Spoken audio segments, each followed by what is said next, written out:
Ms. Smriti Rao. I'm in conversation with certified financial planner Karthik Javeri, who has some ideas on how you should be going about buying your dream home, or maybe if you already have your dream home, your next couple of properties.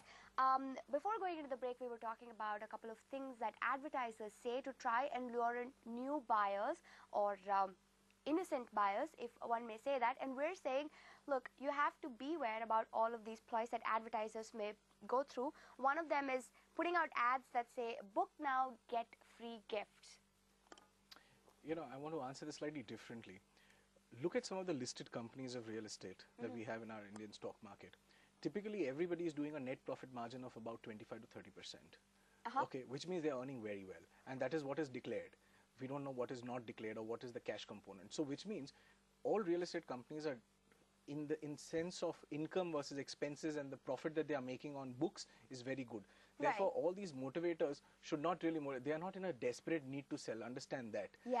They are trying to sell every subsequent property at a higher price, giving you an illusion that the price is rising. It may not really rise. Like I said a while ago, you will not get the price that you're buying it at. I mean, you'll have to wait for a long time. So don't fall for such things. When you look at a property as a piece of gold that you're buying. And is it really going to turn out like a gold mine for you after many years? You know, I understand that you may not have a lot of money to maybe buy a property in a Connaught Place or maybe an Nariman Point. But the thing is, at some point of time, it is better to buy one property in such a place rather than buy 5 properties in your life at various places and smaller places, and look at the hill and the valley and the mountain, etc. Right. Okay. And what about this ad? When advertisers start to say something like, or rather, let's look at this scenario where you, as a person who's looking to buy a property, you pay the booking amount to the developer, but the lending institution then refuses to approve the loan. What do you do?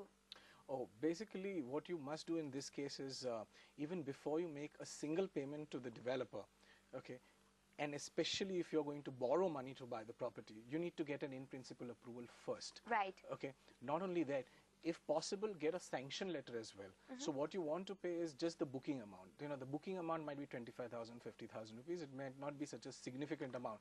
And this is more true for under construction properties or properties that are just launched or a project that has just been launched.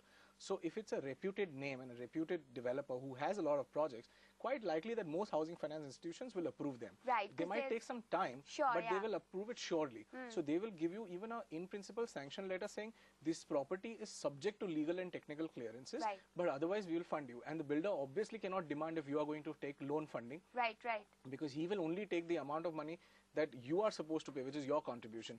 Any further monies he wants, he has to clarify and give all the legal documentations, get everything in order with the housing finance company, and only then the company will give him the disbursement. And this is also a very interesting thing. Even if you have the money, I believe that home loan is a good loan. So even if it's a small amount of loan, and even if you don't need a loan, just go and take a loan anyways. Because what happens is, instead of you hiring lawyers and getting property title clearances and all of that done, these guys are experts, they are professionals, they do it day in, day out. Right. So even if you have to pay a little bit extra in terms of, you know, those loan documents that you will stamp and things like that, it's still a very good idea to get an institution roped in, because at least you will be sure that your title coming to you is 100% clear and there's no problem of any sort which will even crop up later. That's a great point, Karthik. And you were also talking about the different ways to buy properties these days, and you said a bank auction is a great idea. Yeah, you know, see, what happens is typically when a lot of people, you know, out of greed or circumstances, whichever way, if they are not able to do a servicing of a loan, automatically that property comes up for auction. If after a certain period, I mean, of course, there is notices and all that the borrower gets, but at some point of time, then the bank decides that, okay, now I must auction this property. Right. Now, what happens in a lot of these auction properties, number one, is the entire cash component is eliminated. Okay.